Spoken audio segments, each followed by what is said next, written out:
Hello. I'll get the tea party now.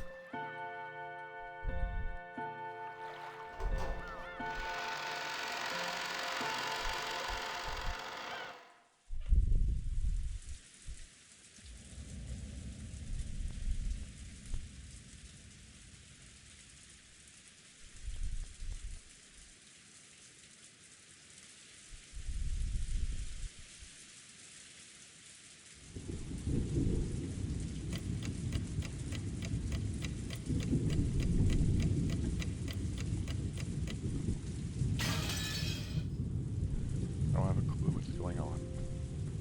Please, someone explain in a way even I can understand what happened yesterday. I was in the kitchen of the mansion, grabbing some food without permission. You open up that massive business class refrigerator, you can find anything. You can eat and drink as much as you like. Even if the typhoon didn't clear up for a week, I'd have more than enough to eat. Wine in one hand, I was helping myself to some dry-cured ham. I wonder just how expensive this wine and ham are. The ingredients are out of luck too. If only you'd had go to Santa cook you, could have been reborn as much more incredible. I looked at the clock. Very soon, it would be 24 o'clock. October 5, second day, would end. And saying October 4, yesterday, seemed like a lie. That's how much nothing had happened after that test. Nothing happened. No phone call came. No letters came. No person came. No one attacked me. Nothing happened at all. I want to start demanding a refund on all the time and energy that tension stole from me, because after that day, for an entire day, a full 24 hours, nothing happened. Surely, nothing's gonna happen now. Full 24 hours ago, Beatrice called me to the spot in front of the mansion's entrance. There, I was given a strange test to determine the successor to the headship or whatever. I gave a serious answer in my own way, but it somehow hadn't meshed with the other side. Beatrice got mad at me, mad for no reason, also. I yelled at her to try and say something. She gave no answer. When I asked where Maria was, she just told me to go to the chapel and left. To tell the truth, it was an anticlimax. No matter what kind of weird test you give, at least tell me whether I've passed or failed. Are you trying to say, thanks for coming, your results will be mailed to you later, or something? Quit messing with me. Anyway, I then headed to the chapel. After failing their tests, both George and Nikki and Jessica were killed. I couldn't let Maria get killed too. Also, I might get a chance to catch some person trying to kill her. As a little kid, I often heard from Jessica that you'd get in trouble if you went near the chapel. So I'd never been there, but I at least knew where it was. I couldn't find any trace of a person there, but there was a key bundle lying in front of the door. I thought this might be someone telling me to open the door, but after trying all the keys, I found that none of them fit. I also called Maria's name, but there was no answer whatsoever. I searched around the chapel. There was a limit to what I could do in the pitch black with just a flashlight.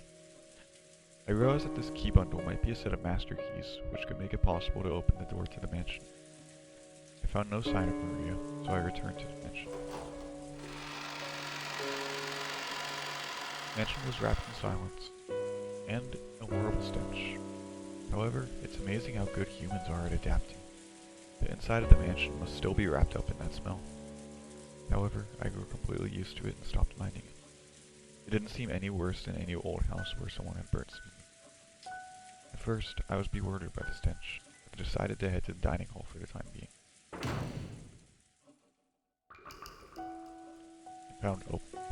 And found those corpses that were so pitiful. Goto-san and the rest had hesitated to speak of them in detail. There was the remains of Aunt Natsui and the others who become the first victim. Half of each head had been completely split open, and it was so gruesome that even without knowing a thing about examining corpses, I could say that they were 100% dead. 100%.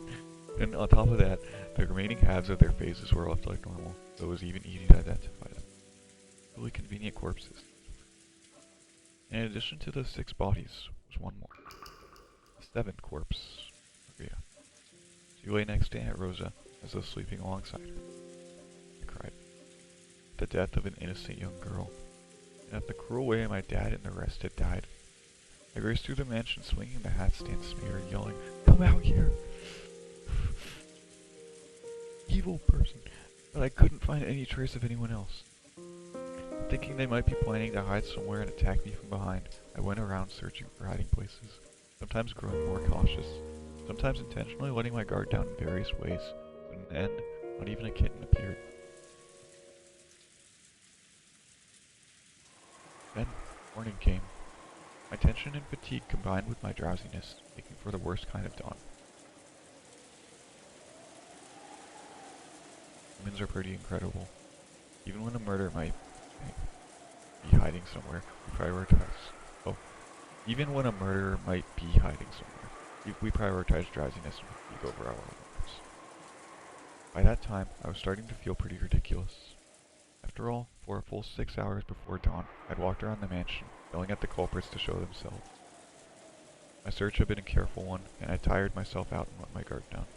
Even so, no one came to attack me. Basically, I lost patience with them and figured they could do whatever the heck they wanted.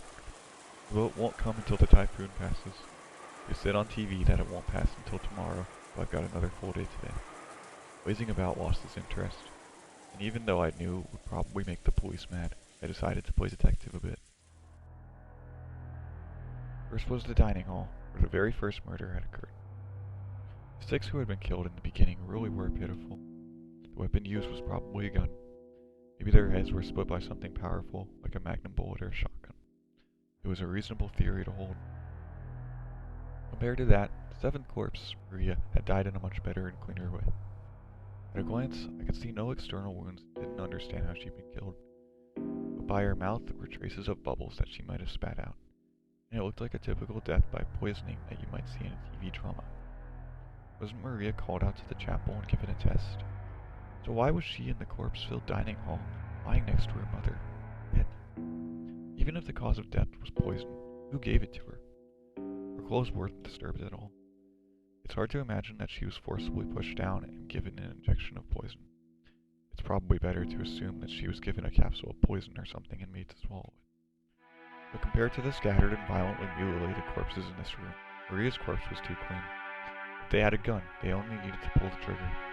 But poisoning, whether by having her drink it or by an injection, would take a lot more effort. Considering the culprit's brutal nature, you'd think Maria's death alone was given special treatment. Why was only Maria given a sleep-like death? Sure, being killed is always a pitiful thing, but for some reason, Maria's death alone seemed very courteous to me. Both of Maria's hands were joined on her chest, as though the dead person had put them there herself. Did Maria do that herself before dying? Isn't this usually something done by someone else after the person dies? As though sleeping with their mother, whose head was half crushed, Maria dozed in peace. For some reason, that contrast really bugged me. Including the direct cause, it's probably safe to say that Maria's death is shrouded in mystery, more than anything else. The biggest mystery of this dining hall is the pitfalls.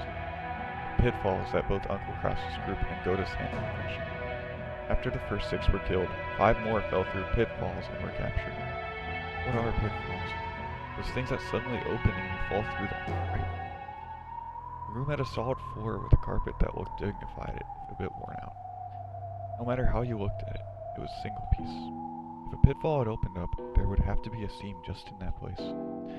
And if there had been some trick like a pitfall, wouldn't it creak when you walked on it?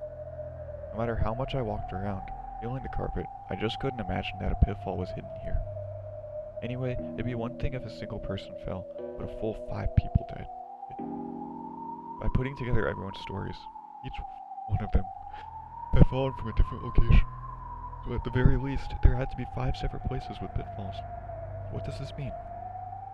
Was this room actually made with pitfalls across the entire floor? So by pushing a button, you could open up a pitfall in the location of your choice. Some kind of contraption like that. That kind of ridiculous mechanism would be surprising even in a ninja mansion. But if Dad and the rest had heard about this, I wonder if they'd say, I wouldn't put it past Grandfather to do it, to make it. At any rate, I didn't learn anything more from the dining hall. Do the pitfalls not exist? Or do they exist, but I just can't find them, amateur that I am? I can't say for sure. Since they claim that the pitfalls were there, I can't ignore them, even if I can't find them. The next ones to be killed were Jessica and George Aniki. I discovered George Aniki when I had been called out for my test. He had been called out to the arbor in the rose garden, and probably shot in the forehead with a gun.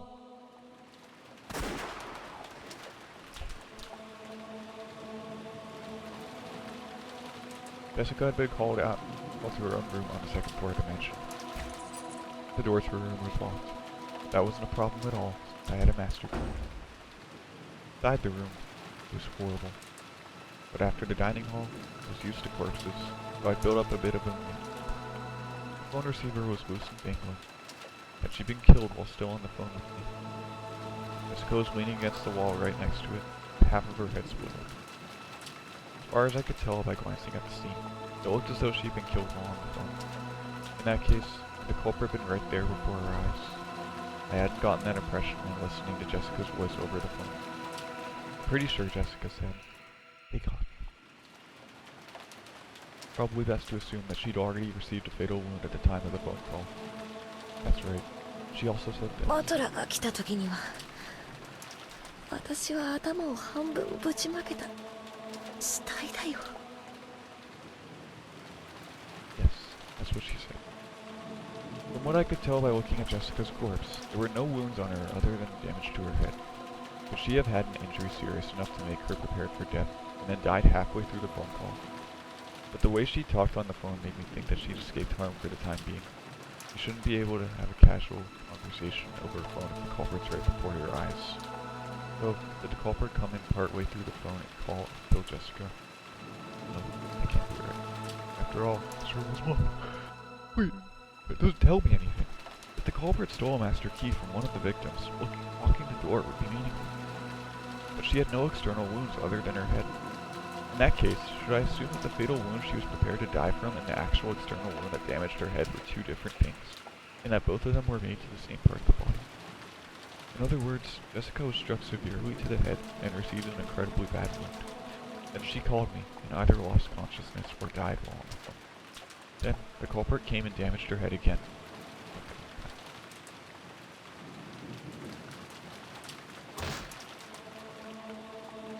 After being called to this room, Jessica was attacked by the culprit and received a serious injury. Then, the culprit thought she'd been killed and went away for the time being. But Jessica miraculously started breathing again, and called me with what would become her dying message.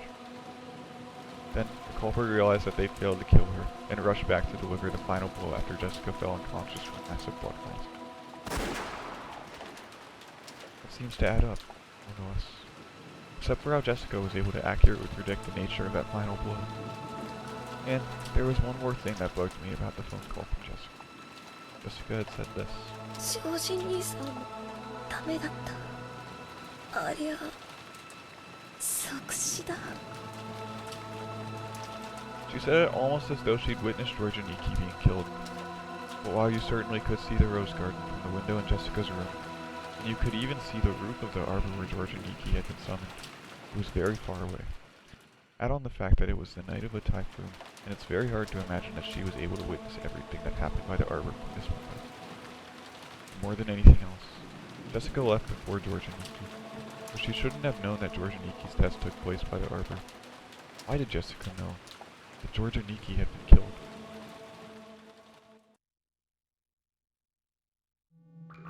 Also, during my search of the entire mansion, I found Kiri-san's corpse as well. It was in one of the old guest rooms at the back of the first floor. In the past, before the construction of the guest house, the relatives had spent the night in these. Kiri-san's situation matched Jessica's perfectly. She'd probably been killed during her phone call with me. The receiver was hanging untidily, Kiri-san lay crumpled in that corner.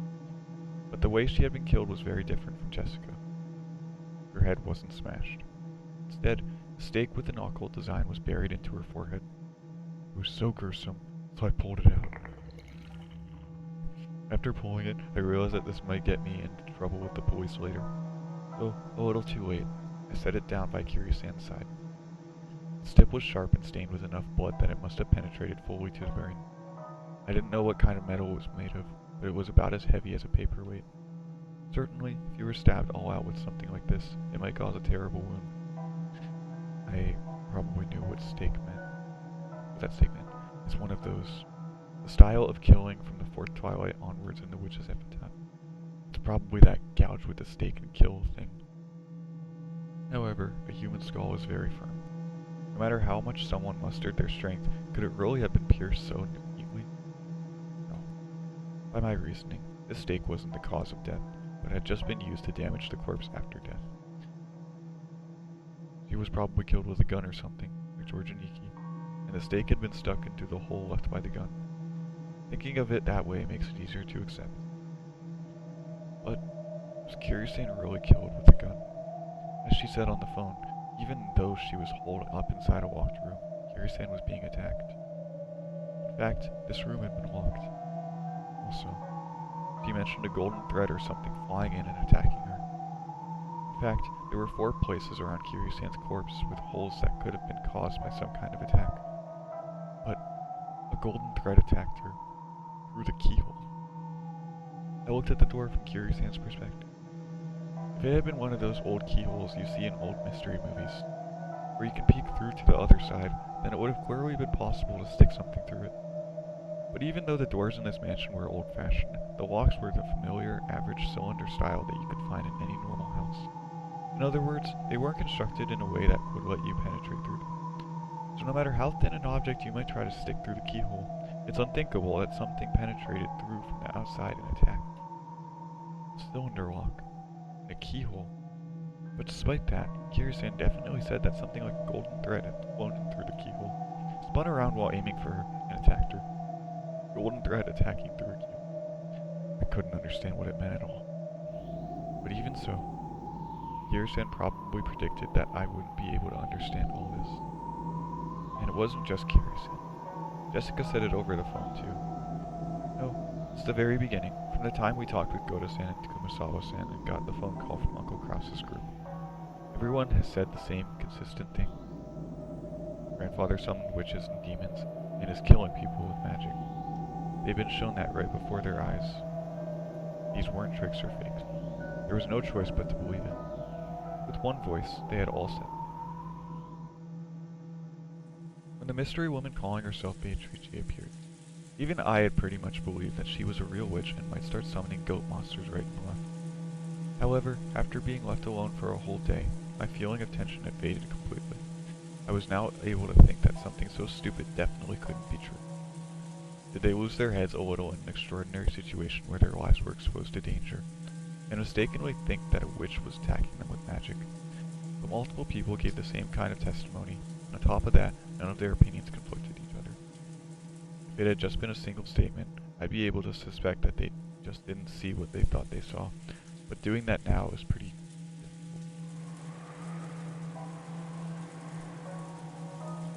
Then, right next to the back door, I found Uncle Krause with his head half smashed, even though he'd escaped the dungeon of Kuwadorian, and somehow made it this far by a secret underground passage. He had been killed. Buried into the gruesome cross-section of his half-crushed head was a stake with an occult design, like the one that had been buried into Kiryu-san's forehead. And in this situation, it was very hard to imagine that this stake was the weapon used. He had been killed with a powerful gun like the 6 in the dining hall, and after death had been jabbed with a stake like Kiryu-san. I wonder if the golden threads that Kiryu-san spoke of attacked Uncle Krause too. Does there exist some kind of tool, like an endoscope, that's very thin but can be moved about at will, and that can also attack people? No way, I've never heard of anything like that. But even so, if this fact had been revealed to one of the relatives, maybe they'd say, I wouldn't put it past grandfather to make it. Since I can't deny the existence of the golden thread X that can be moved at will and attack people, I can either accept that this mysterious weapon exists, or else I'll have to accept that this was a murder committed with magic. To find the next corpse, I had to go out through the back door and search around outside a bit.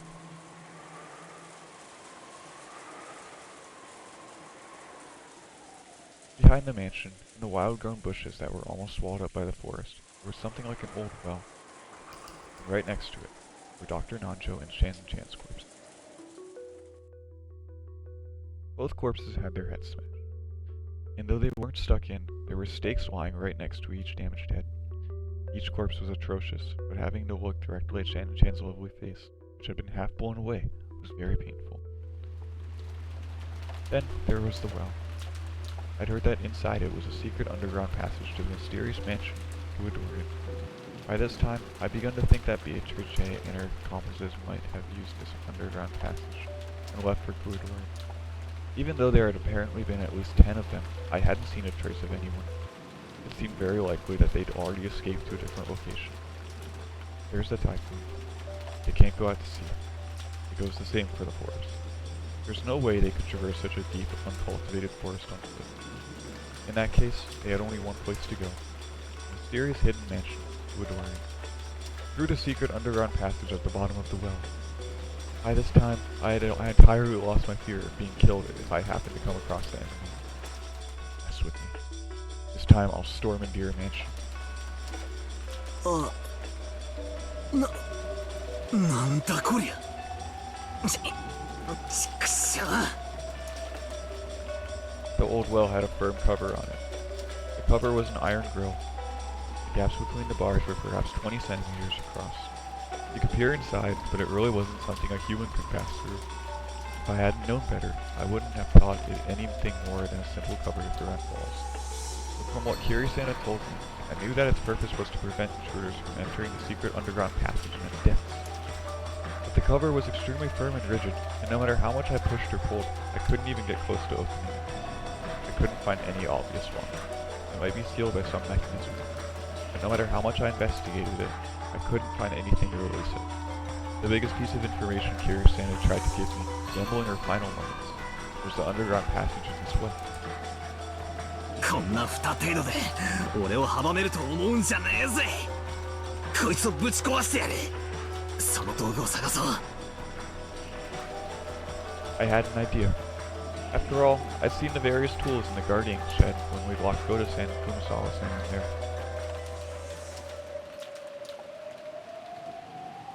But the shutter to the gardening shed was locked. On top of that, he was with Goda-san, who was dead on the inside. In other words, this gardening shed was a closed room. There's no way to open it from the outside. In that case, I've got to break the shutter. There has to be a tool for that somewhere. Kinda feels like I'm going in circles here. Then, while searching for that, I learned that the source of the stench that had permeated the mansion this whole time was the underground boiler room. The boiler room was dimly lit, humid, smelled horrible, and on top of that, was incredibly creepy.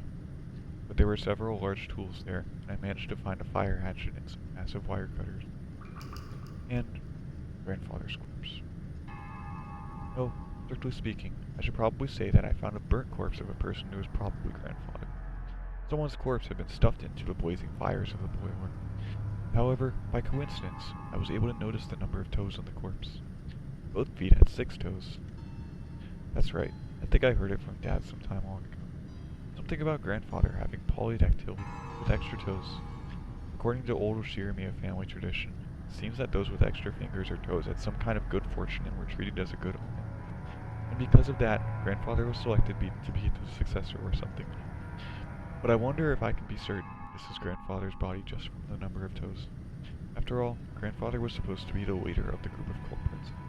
I didn't have a clue why he'd get stuffed into a boiler in a place like this and die. A mysterious corpse, burning and spitting out his terrible stench amid the flames. If it really was grandfather. Did that mean that the leader of the group of culprits wasn't grandfather, but that Beatrice after all? Grandfather was used because he was convenient, and was then thrown away. Unfortunately, it didn't look like I'd be given a chance to hear grandfather's side of the story.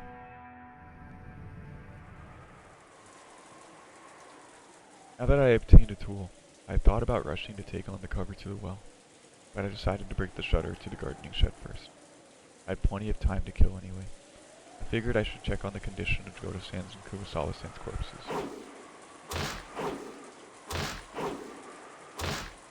I hit the shutter with the hatchet, breaking into it. Stuck the wire cutter into the crack, and scissored it around, opening up a hole. Then, I faced Goda-san and Kumasawa-san's corpses once more. As a result, I learned a new fact. First, they had not died by being hung by the neck. Both of their feet were solidly on the floor, and on both of their foreheads were signs that they'd been shot with a gun. The loop seemed longer than a normal noose. On top of that, the length was different on each to match the height of each person. In other words, the links had been adjusted so that both Guru-san, who was tall, and Kumasawa-san, who was short, had their feet solidly but barely on the ground. Also, while the ropes carried both of their weights as their heads rolled, both of them had some slack below their knees. This meant that if they stood up with these loops around their necks, there would have been some extra length. In other words, these loops wouldn't have been that great for hanging people. The direct cause of death was probably a shot to the head. It was gruesome. Their insides were still dripping out from those gaping holes, staining their faces a deep red. It's probably best to assume that they were then hung, pulled up, and left exposed like that. If they'd been shot with a gun, they would probably have been lying down on the floor. If that had been the case, you wouldn't have been able to tell if they were dead. You wouldn't have been able to tell if they were dead even if you peeked through the window. The mountain of stuff would have gotten in the way, so if they'd been lying down, they would have been hidden. To make the deaths of these two known to the rest of us who couldn't go inside, they would have had to hang them like this, making it visible from the outside. Was this done to get back at us for thinking that those two would surely be safe if we left the key with them? I wonder where the shutter key we gave Goda-san, which should have ensured their safety, is now. That key was in the pocket of his trousers. The gardening shed key had been kindly left there, and even the plate was attached. In other words, the gardening shed had been a closed room after all. And that gave rise to another question, because this can't be explained by hanging. If they didn't commit suicide, then those nooses were set up by the culprit. It might have been possible to shoot them through the window, but it's really unthinkable that someone could have tied those two loops to the beam from the outside. And furthermore, there's no way they could have lifted up the heavy corpses. In other words, to do all of this, they would have had to go inside. The key was in Goda-san's pocket, and the shutter had been locked. In other words, the gardening shed had been a closed room. Goda-san had said that there was only one key to the shutter. But is it possible that there was a copy, and that the culprit was in possession of it? If we're allowed to theorize that there actually was a duplicate of the gardening storehouse key, and that Goda-san just didn't know about it, then this isn't even close to a closed room. But why is it that, despite the fact that almost all of the other corpses were shot to death and left almost completely alone, just these two corpses were intentionally hoisted up? I couldn't help but feel something a bit odd about that. After this, if we assume that the mystery corpse in the boiler is grandfather's, the deaths of 16 people have been confirmed. There were 18 people on this island. I'm here, and there are 16 corpses. Kanan-kun's corpse is the only one I haven't been able to confirm. Kanan-kun.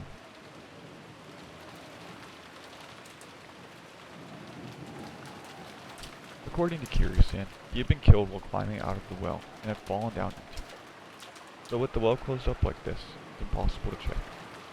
I tried shining a flashlight through the bars, down into the darkness in the depths of the well, but it seemed that the jet black darkness had no intention of showing me its depths with the light at that level.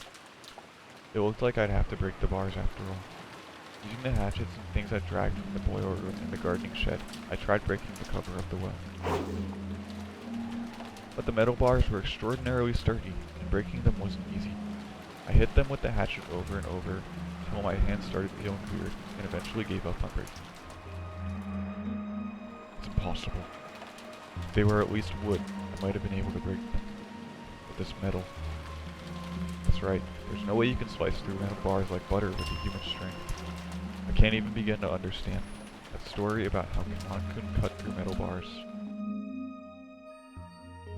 I heard that a light like a red laser beam grew out of his arm, and that he sliced through the metal bars like he was cutting through butter. Cutting through metal bars like butter. And what's with the red laser beam? Does that mean he secretly had a burner on him or something, and used that to burn through the bars? Still, just what kind of laser could cut through metal bars like butter? It almost sounds like the kind of laser beam you'd find in those robot anime I loved as a kid, doesn't it? Does something like that actually exist? And how did Kanan-kun get that laser beam? No matter how much I want to ask him, he's already been killed. Plus, even his corpse is now in the depths of the well, beyond this cover. If Kanan-kun could slice through metal bars, I'm sure he can handle this metal cover in a single swing. It feels just like the closed room Goda-san was locked in while holding the key. Only one person can open the door, but they're locked inside. If only I had that power of Kanan-kun's, I'd be able to do something about this cover myself. This too is Kanan-kun. He couldn't really be a non-human being capable of using a strange power. Right?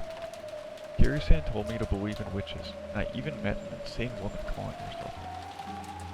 Could Kanade-kun possibly be a human on the witch's side? Kind of like that. Or else the culprit. What the heck? Am I gonna start treating him like the culprit, just because I can't find his corpse? ほう、死体がないだけで犯人扱い。疑わしきは白だとほざいたのは誰だったの？よかろう。カノンに全ての犯行を押し付けて人間犯人説にされてはかなわぬ。わらわが赤にて保証する。カノンは死亡している。キリエたち5人の中で一番最初に死亡した。つまりは9人目の犠牲者というわけだ。死体がない以上、カノン君が死亡しているとは断言できない。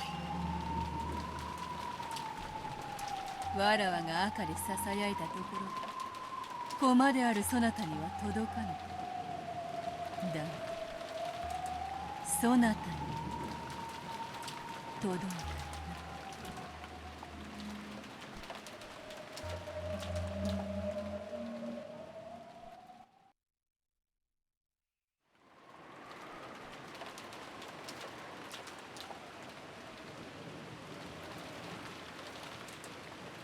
At a glance, this was a mass murder due to something strange that could only be thought of as magic. Golden threads that attacked through keyholes. No, we even have testimony that something gold flew around the dining hall when the first 6 died. The 2 might have been the same weapon. Then there was the closed room murder of the garden shed, and the laser beam that could cut through metal bars. That could cut metalware. That wasn't all. There was much, much more, like the group of goat monsters. The story of a witch who could create pitfalls just by snapping her fingers. The rabbit-like demons who had fired golden threads. I think there was more, but each part was all screwed up. I couldn't possibly accept it, and was forced to suspect that it was some kind of trick or mistake. But why in the world had everyone spoken with one voice, saying the same thing without contradictions in their testimony?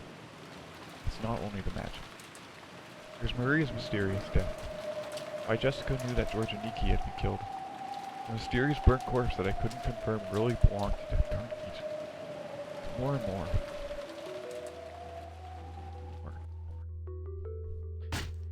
All stuff I don't get. I tilted the wine bottle up and gulped. I don't have a clue what's going on.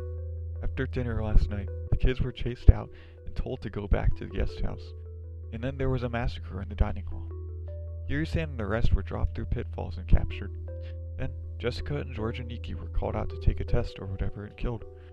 Even though Kiri-san's group was able to escape in the dungeon somehow, all of them got killed in the end. And at the very, very end, even Maria was killed, leaving me all alone. In short, I did nothing except stay locked up in the guest house.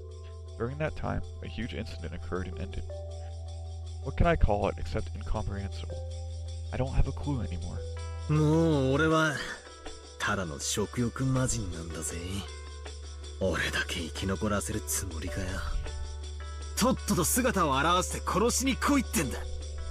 もう面倒だからこっちからは探さねえぞ。そっちから正体を見せやがるってんだ。俺は逃げも隠れもしねえぞ。矢でも鉄砲でも持ってきやがれ。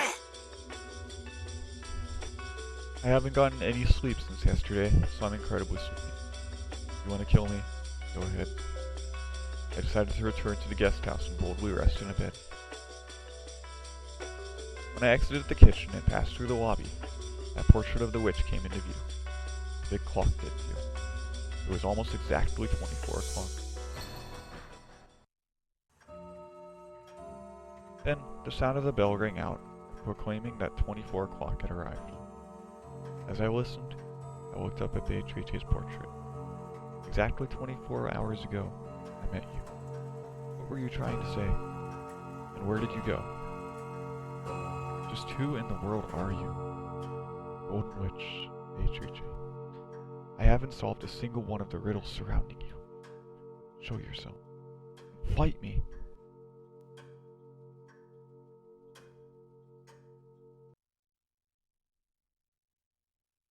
Then the witch showed herself. Like a guest of honor finally appearing, she showed herself on the landing at the top of the big staircase. ようやく姿を現しやがったな。丸一日退屈させられてたところだぜ。そうだ。丸一日を与えた。人間側の権利行使は十分か。ああ、退屈だったんでな。存分にやらせてもらったぜ。エンジェは良い子まであったな。エンジェの名をお前が口にするんじゃねあれは奇跡によって現れ、自らを生贄にしてそなたに絶対の勝利の執念を与え。エンジェの名を口にするな。あの無残な死はそなたにとって必要なものだ。あの死を見なければそなたは本気にならない。エンジェの幸薄き未来を自覚しなければそなたに勝利の執念は生まれない。エンジェの名を口にするなと言っている。つまりは必要な生贄だったというわけだ。そうでなくてはそなたにわらわを殺すほどの怒りは生まれない。わらわとそなたの拮抗が崩せる。ベルーカステル教名、これは駒ではない。切り札と呼ぶがふさわし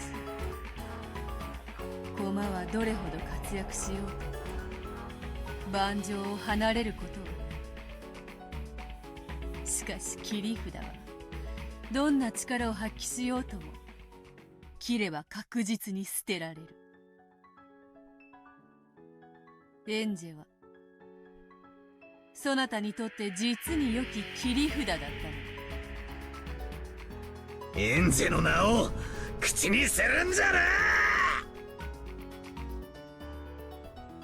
At Bador's angry roar, Vito finally stopped talking. 俺はな、こんなところで遊んでる暇はもう一切ねえんだ。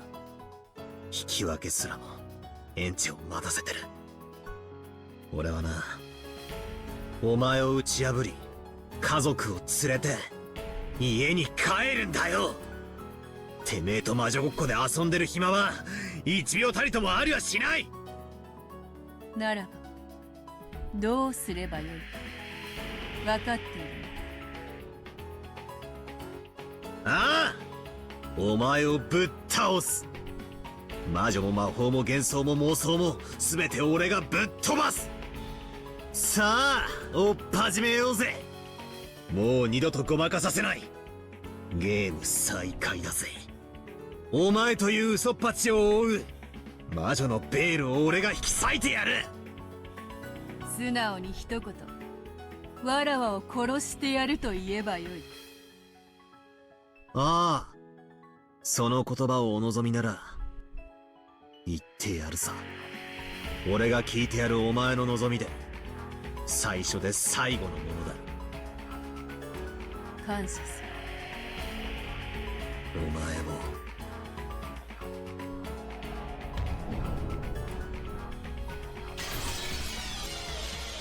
ならばよし、始めようぞバトラー。さあ魔女狩りの時間だ。わらわを追ってみろ、追い詰めてみろ、殺してみろ。わらわはそなたに期待している。妹の最後がそなたに何を与えたのか、それをわらわに見せてみよ。上等だ。 Bador's cry burned the world with a white light, and if you open your eyes amidst the darkness, two of them could be seen in a rose garden. 先手はどちらから。 Sweet. Okay. Oh. See all this. I don't remember which ones died there, so I'll just guess. Jeremiah Hideyoshi. His corpse was found in the dining hall. About half of his head was destroyed. It's probably reasonable to assume that he was murdered with a powerful gun or something similar. However, the witnesses don't believe he was killed with a gun. Shirumi Eva. Her corpse was found in the dining hall. About half of her head was destroyed. It's probably reasonable to assume that she was murdered with a powerful gun or something similar. However, the witnesses don't believe she was killed with a gun.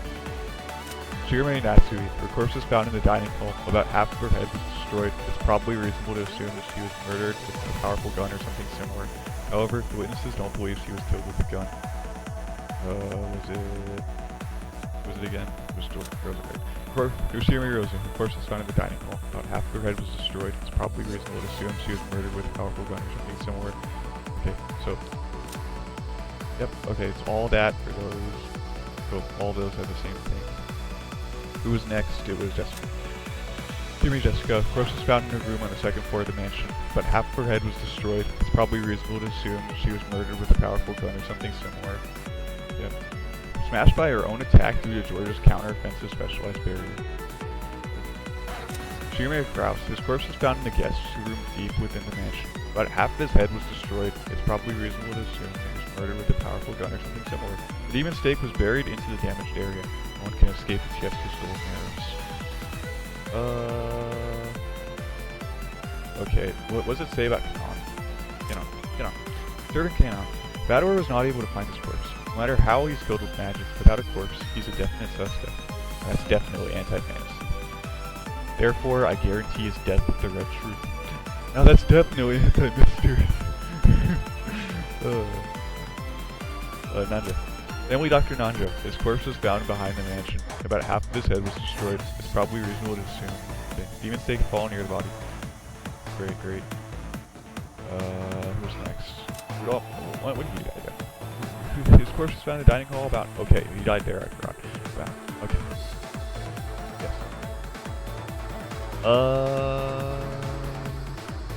Okay, I think that's all then. So Shirumi Akiri. Her corpse was found in the guest room deep within the mansion. There's a single hole right in the center of her forehead. It's probably reasonable to assume she was shot with a gun or something similar. The demon stake was buried in a hole in her forehead, but it's hard to imagine that this was the cause of death. I didn't miss. I missed on purpose to tease her.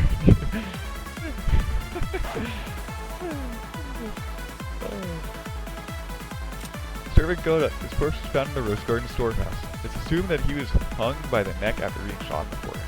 They put ropes around their own necks. It can be a pretty interesting experience now and then. Servant Kumasawa. Her corpse was found in the Rose Garden storehouse. It's assumed that she was hung by the neck after being shot in the forehead. As long as I can construct a close route murder, nothing else matters. I don't. Servant Shan. Her corpse was found behind the mansion, but half of her head was destroyed. It's probably reasonable to assume she was murdered with a powerful gun. Demon stake had fallen near the body. Witnesses at least realized that the stake wasn't what killed her. So, Shirumi Maria. Her corpse was found in the dining hall. Bador wasn't able to make out any wounds in particular, and so he assumed that she was killed by some kind of poison, the most peaceful form of invitation to the floor.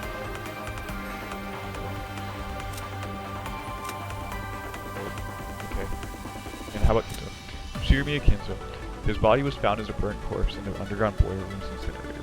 No evidence of a struggle was found inside the incinerator, so it's probably reasonable to assume that he was burned after his murder.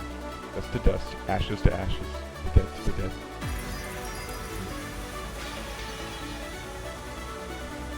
In the rose garden, beautiful rose petals danced. The color of those rose petals was red. The fact that they faced each other in this beautiful rose garden prove or make claim to a red single tree. That must be why the roses are red. But in the language of flowers, roses represent passion, not truth. The flower for truth is a forget-me-not. That flower is blue. 俺の青き真実で全てをうがつ全ての一番最初から一番最初のゲームから始めるぜよかろうそなたのお手並みを拝見しよう来い行くぜすでに宣言済みだがもう一度言うこいつは前回のゲームの南條先生の殺人だけじゃないぜ一番最初からのあらゆるゲームのあらゆる場面を切り裂ける後宮金蔵はすでに死亡している。よって島の本当の人数は17人。そこに未知の人物 X が加わることで18人となっている。この人物 X の存在の過程によって17人全員にアリバイがあっても犯行は可能になる。これにより人間の数18人を満たしつつにもかかわらず、一見18人全員にアリバイがあっても犯人 X の存在と犯行は可能になる。 You can break through all the murders in episode 1 by supposing an unknown person X. Furthermore, it's even possible to explain the mystery of Kinzo's evaporation from the closed room sealed by the receiver by making the bold assumption that Kinzo wasn't there in the first place.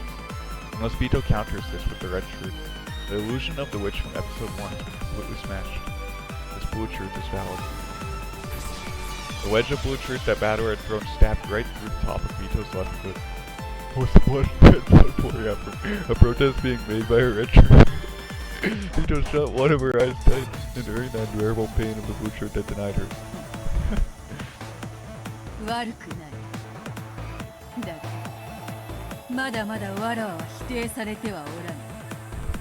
この程度では足りぬ。続くゲームではそれだけで説明できる謎がある。どの謎だ？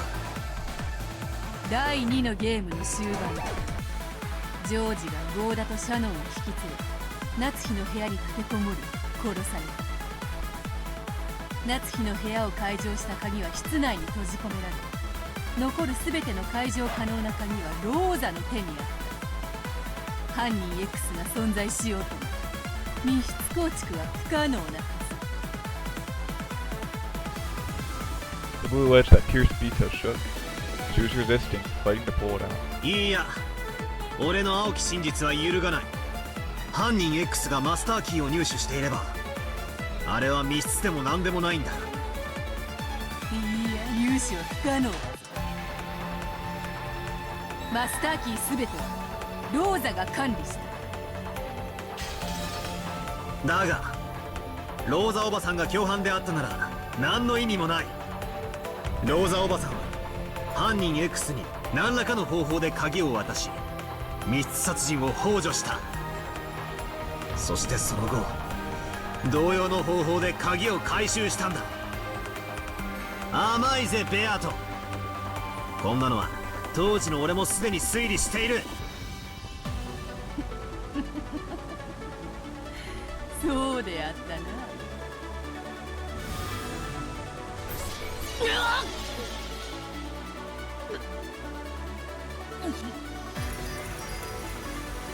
The wedge had been gradually losing its sparkle, and it seemed as though it was about to be pulled out. Regained its strong blue again thanks to Bador's additional blue truth, and dug into Bito again, eating into her blood.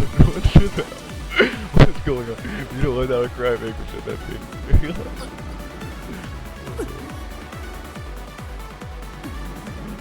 まだ答えぬ。まだだ。まだだ。 He will kill you with facts and logic. さらに続けて第3のゲームだ。6連結の連鎖密室、ローザおばさん、マリアの殺人、親父たちのホールでの死亡、クラウスおじさんと夏日おばさんの殺人。エヴァおばさんを犯人に仮定することで説明可能だ。これは当時すでに論破済み。それに対しお前がエヴァを通して出題してきた最後の難題、南條先生殺しも18人目の未知の人物 X で説明可能。これで第3のゲームまで全て打ち破ったぞ。反論は？無論この程度で答えはせぬわ。ならばゲストハウスからのジョージの失踪はどう説明するというのか。赤き真実を追加しよう。ジョージはゲストハウスの階段を降りてはおらぬ。窓から飛び去ったのだ。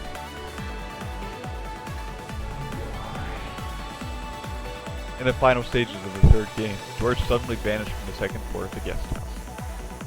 Eva, who had been on the first floor, claimed that no one had come downstairs. But because of the blue truth, George could have snuck down to the first floor and escaped while Eva was busy carrying Krause's and Cecily's corpses outside. But by adding an additional red truth, Vito had denied that possibility. To go outside without going down the staircase to the first floor, he would have had to leave by the window. But all of the windows had been locked from the inside. だからなんだ。お前の言葉通りだぞ。窓から飛び去ったんだろ。下へ飛び降りても芝生じゃわからないし、あの大雨だ。多少の痕跡なんて消えちまう。赤き真実を繰り返す。外部へ通ずる窓も扉も全て内側より施錠されていたぞ。しかもそれらの施錠は全て外側からは不可能。ジョージには施錠する術はない。青き真実を繰り返す。当時の俺も言っているぜ。ならばジョージの兄貴が窓より脱出後、誰かがそれを施錠すればいい。何も難しいことはない。こ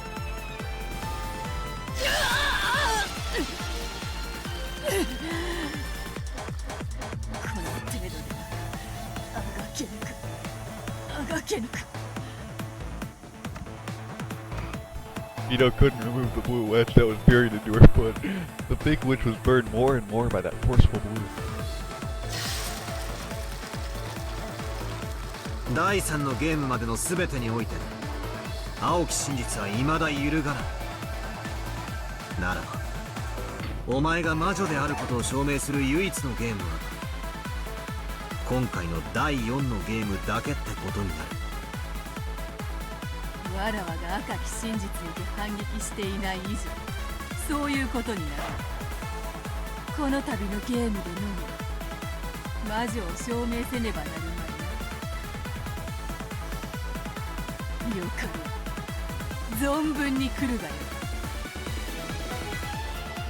食堂の6人殺しについて不審な点はない。18人目の X が銃を乱射してみんなを殺した。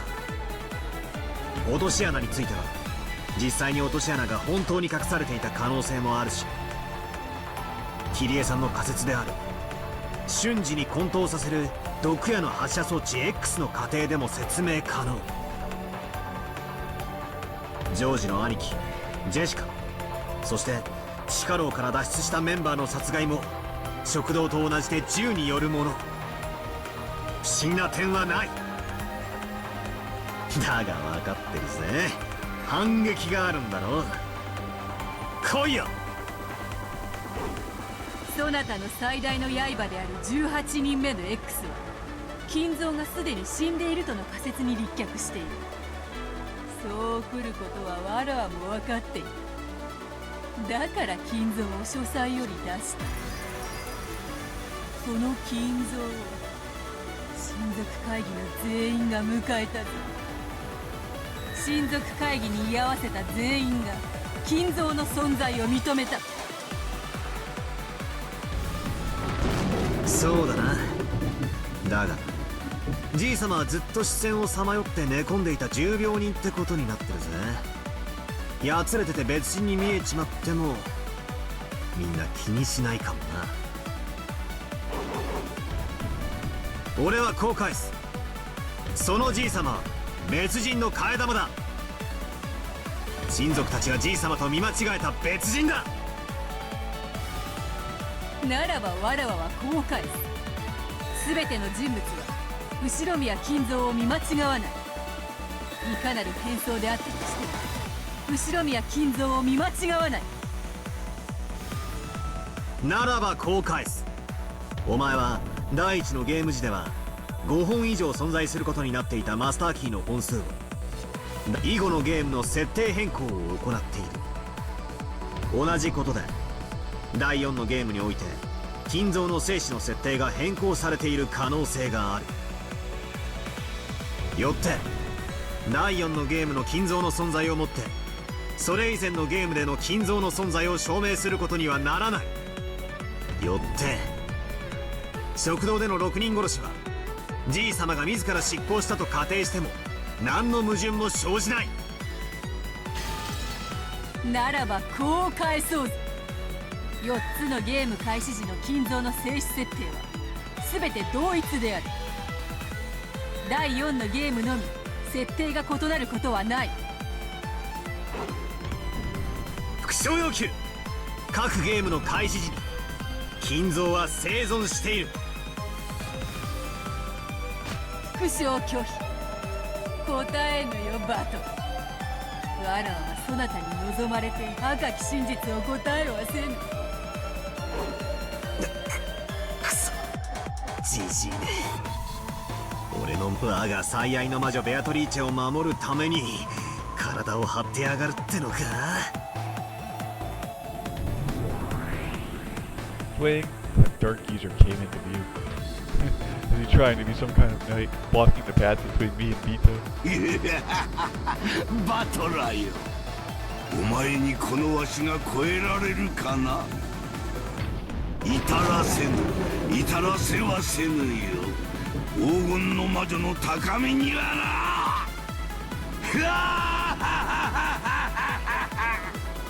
お前の浅はかな推理など私一人を超えることもできぬわ。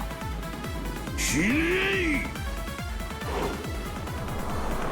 Ginzo's jet black robe spread as though it would swallow the world, becoming the snout of a vast black dragon that came at me, trying to swallow me in one gulp. Faced with that black dragon's roar, I caught my breathing and closed my eyes お lightly. 前なぞ一息に飲み込んでくれるわ。消え去れ未熟者め。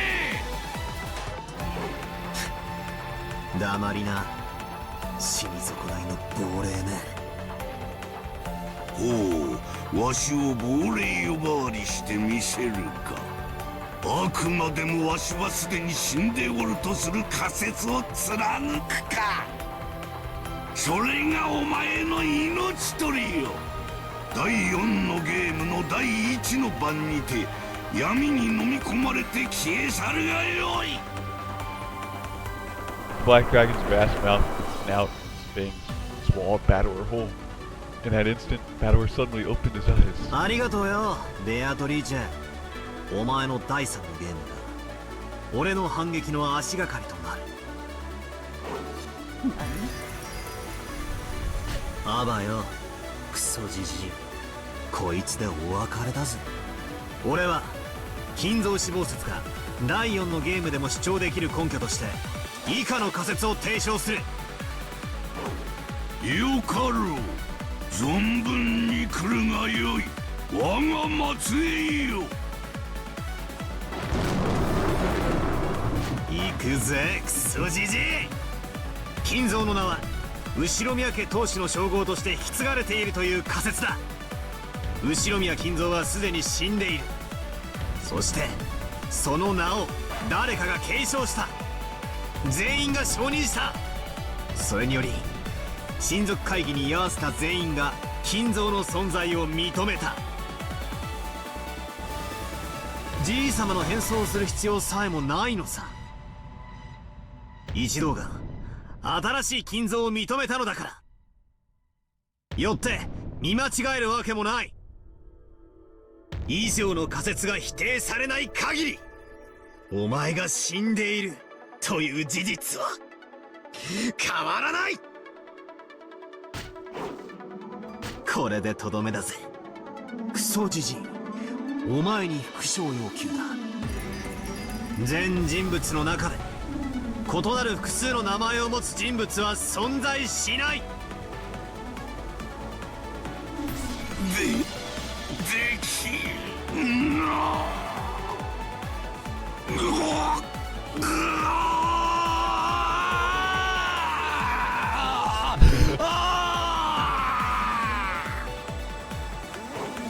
安らかに眠りな、クソじじい。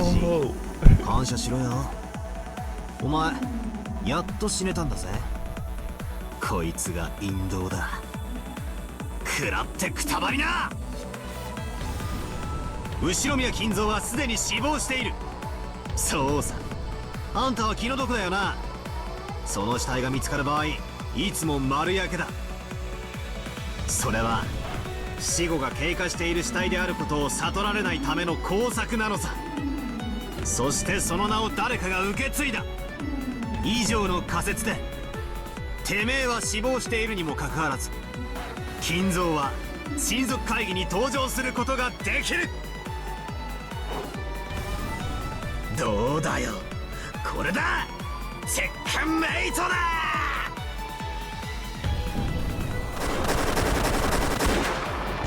Never does blue stakes born in the Kindo's ghost. Their terrible destructive power wouldn't let the ghost recover again. あとリーチ。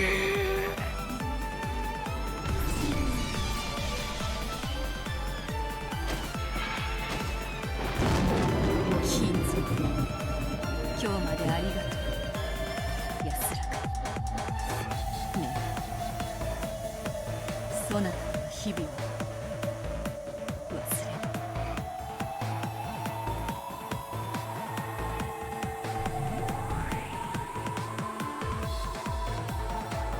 Dispersing along with the shadow of the black dragon as golden flower petals scattered, Shiramiya Kinzo became a gold-colored cyclone and disappeared.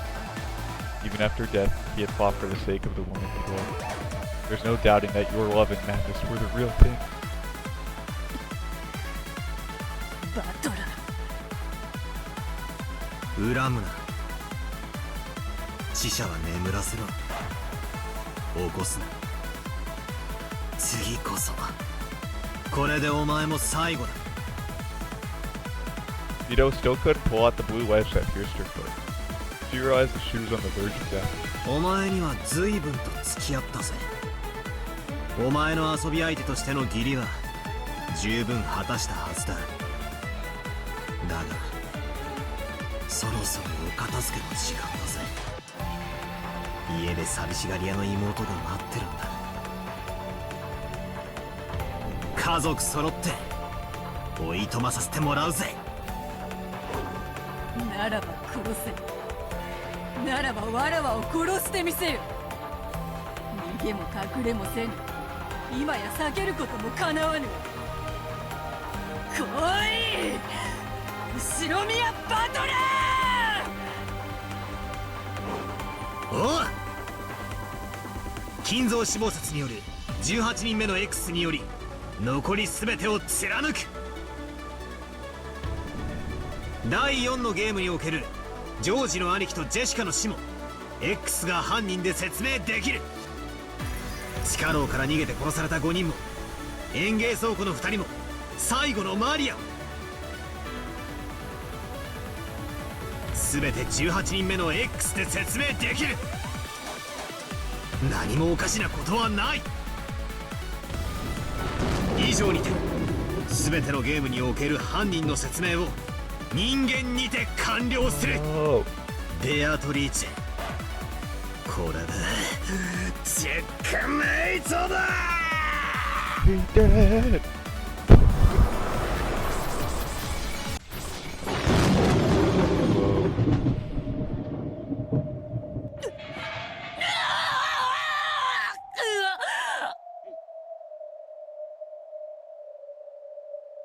Now what? Beatrice, who couldn't dodge, had several blue stakes driven into her and skewered. Vito grabbed at them, trying to pull them out somehow. 食らっちまった。痛えよ。こりゃ死ぬな。こいつを引き抜かなきゃ死んじまう。痛いのは嫌だ。辛いのは嫌だ。 With both hands, Vito firmly grasped one of the blue stakes. Naturally, the power of the witch-denying blue truth burned her hands. Unable even to hide her tears at the pain, Vito howled and tried to pull the stakes with all her might. The stakes out with all her might. これが抜けなきゃ死んでしまう。これが最後の反撃ならバトラー、我が魔法の数々をどう説明するのか。一番最初に登場したのは第2のゲームにおいて、わらわがマリアのかぼちゃのマシュマロを直してやった時だ。この時ローザはその魔法を確かに目撃している。 Certainly. At that time, Rosa witnessed gold butterflies gathering and the fixing of a marshmallow by the miracle of magic.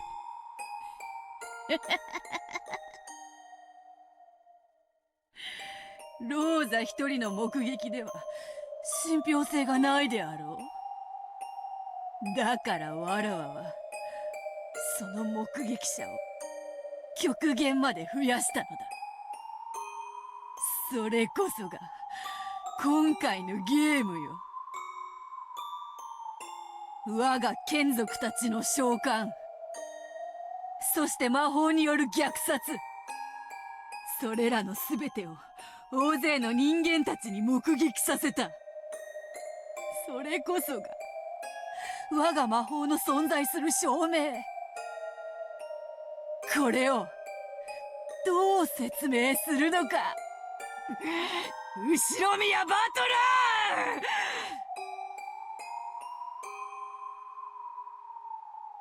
ステイルメイト。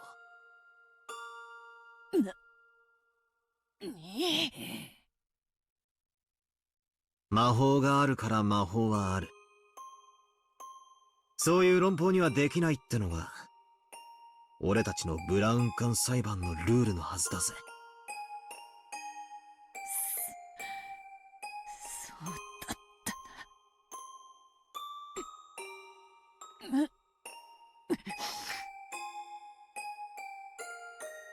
誰が何人魔法を目撃しようとも、それは魔法の存在の証明にはならない。俺はお前が見せてきた全ての魔法の存在するしないの意見にかかわらず、その全てを無視して人間で説明することができる。それは俺の不可侵の権利である。違ったか。At those words, the blue stakes split out in even brighter light, knocking my hands away. やはり抜けぬか。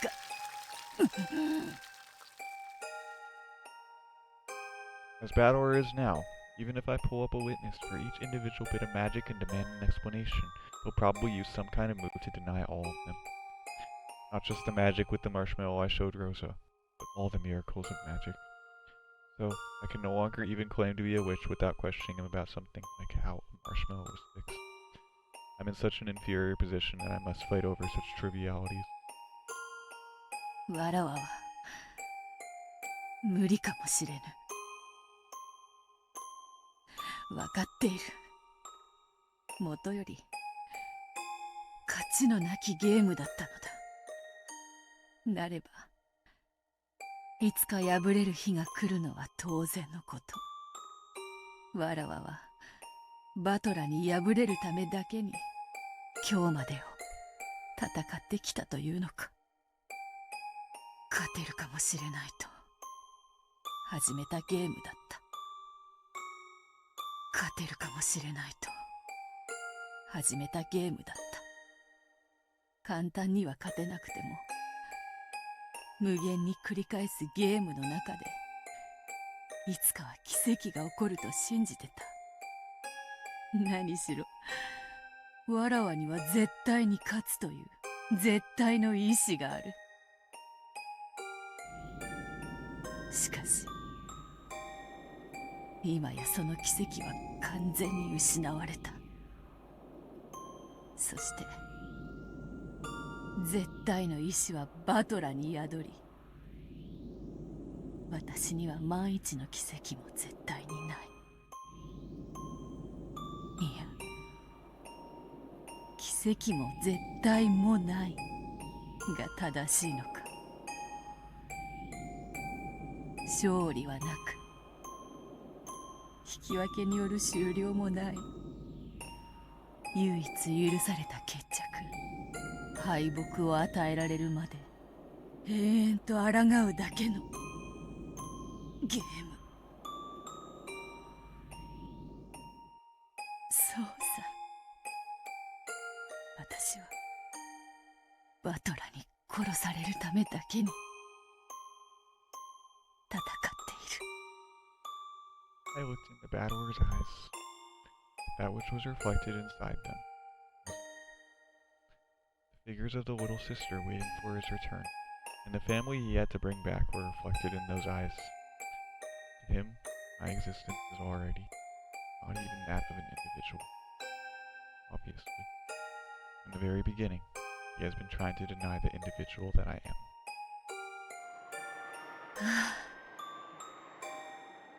前回のゲームは面白かったな。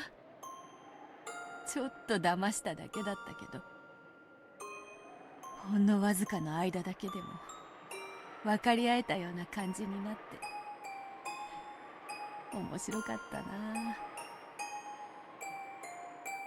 そうだよ、あそこで手を打っておけばよかったんだよ。バトラがコロッと騙されたまま永遠に騙し続けてればよかったんだ。でもダメなんだよな。あれじゃ本当の勝ちじゃないんだよな。これでチェックメイトか、ベアトリーチェ。The two had been run through with several blue stakes, skewered over and over to the ground while still standing. Because of that, she wasn't even able to fall over, and, still looking up into the sky, was sewn in place. That tragic form might have been a fitting end for the cruel witch who had endlessly toyed with 18 people's lives and who had killed constantly for hundreds and thousands of years. Gently, as though someone was mourning over something, rain began to fall. Amid that rain, Iko was soaked and crucified. 終わりなのか、ベアト。グーの音も出ぬわ。まだだろ。お前はこの程度で終わる女じゃねえだろ。無茶を言う。この姿がどう見たら終わっていないように見えるのか。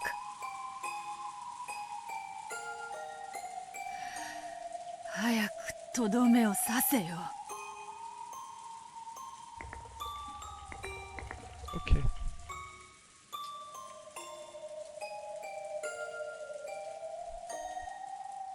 言っちまえよ。お前の青き真実で以上により魔女は存在しないって言っちまえよ。その一撃で私の息の根を止めてしまえ。ダメだな。ほう、わらわにこれ以上生き恥をさらせというのか。すでに決着はついておろうに。立てよ。俺たちの殴り合いはまだ終わってない。まだとな。お前のそれは負けじゃない。もうやめたと投了しているだけだ。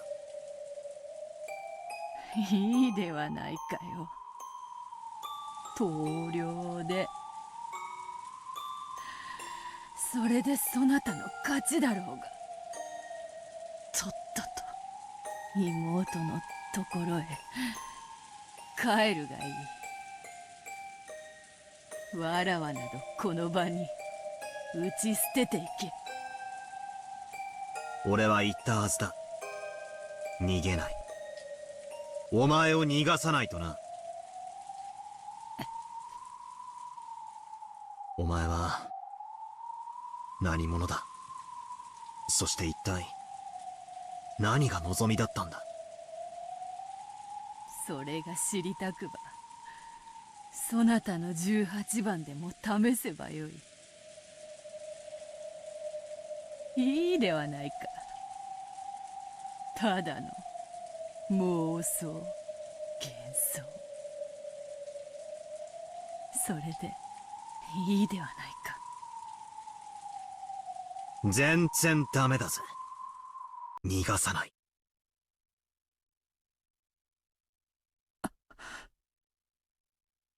俺はお前を打ち破る。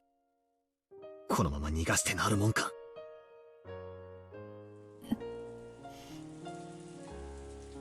お前をうやむやにしたまま幻想の暗闇に逃げ帰らせはしない。打ち破る。完全にな。だから立て。弱々しいふりなんかするな。お前はまだなんてか隠してる。俺にはわかる。なぜおとなしく見逃してくれぬのか。親父を、おふくろを、そしてエンジェを、いとこのみんなや親族のみんなを、そして使用人のみんなを、お前はあれだけもてあそんで殺した。その非道を俺は絶対に忘れない。許さない。俺の肩にはよ、まだエンジェの腕の感触が残ってるんだよ。俺はお前の非道を許さない。だからそんなことで逃がさない。 Adwar's eyes burned with the flames of hatred. Time had long since passed during which pitiful behavior would have earned his compassion. After being tricked once, Adwar will never sympathize with me again. 狼と羊のパズルどころか、これじゃ狼少年だな。どうすればいいんだよ。どうすれば。負けを認めぬためだけに無限に戦うの。無限の魔女にふさわしき無限の拷問か。バトラに勝利を与えぬために無限に嫌がらせを繰り返すのもまた無限の魔女なのか。So sad. こんなのが無限の魔法なのか。もう嫌だ。魔女たちに無限に玩具にされるなんてもう嫌だ。勝ちはなく引き分け終了もない。ならばわらわを解放してくれる結末は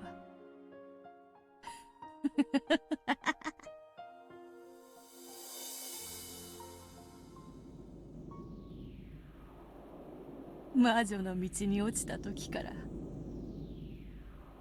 悪魔と契約をしたその日から、末路は悲劇であると約束されていたではない。どうした。黄金の魔女ベアトリーチェ。六軒島の支配者ならば最後もそれにふさわしい貫禄を見せてみろ。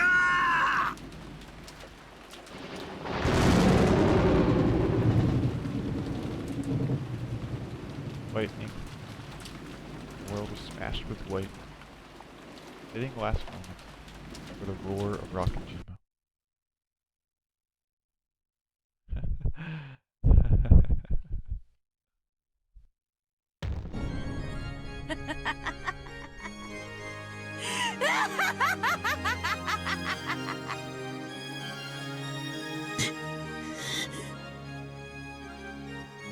Still pierced by the blue stakes, Vito faced the rainy sky and let out a cry of laughter.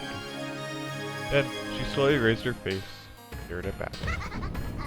愚か者め、そなたの健闘をたたえ勝ちを譲ってやろうと思ったの。慢心したな。後悔するぞ。それは譲られるものじゃねえ。お前から奪い取るものだ。お前だってそうだろうが。俺が魔女はいてもいいからなんて言い出すそんな甘っちょろい勝ち方が納得できなかったから前回。そうさ、俺は前回お前に一度情けをもらってたんじゃねえか。だからその借りをこれで返す。立て、俺の敵、俺の黄金の魔女ベアトリーチェ。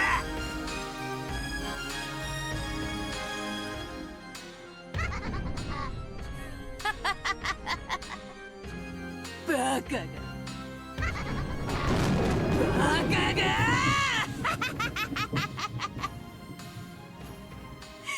愚か者か。二度とチャンスがあると思うな。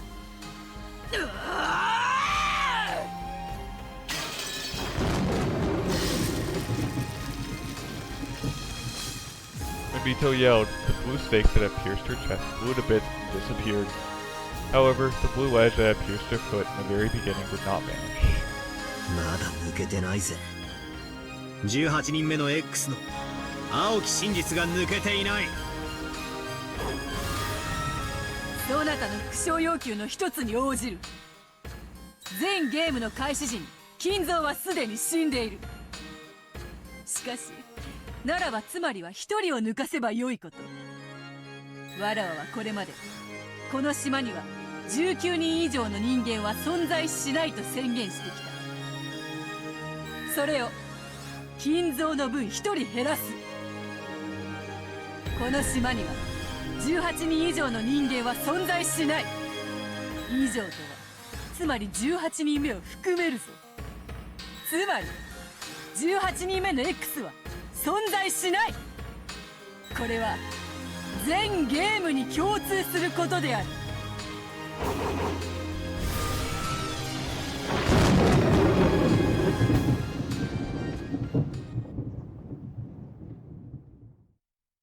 そら見ろ。やっぱりまだとんでもねえ奥の手を隠してやがったぜ。17人しか人間のいない島が18人と偽られてきた。それが1人減って17人になり、ようやく正しい数になったってわけだ。これだ。お前をぶち抜いていたくさびが抜かれたな。戦いはゼロから仕切り直しってわけだ。The blue edge that had sewn Vito in place broke apart. There was no longer anything piercing her.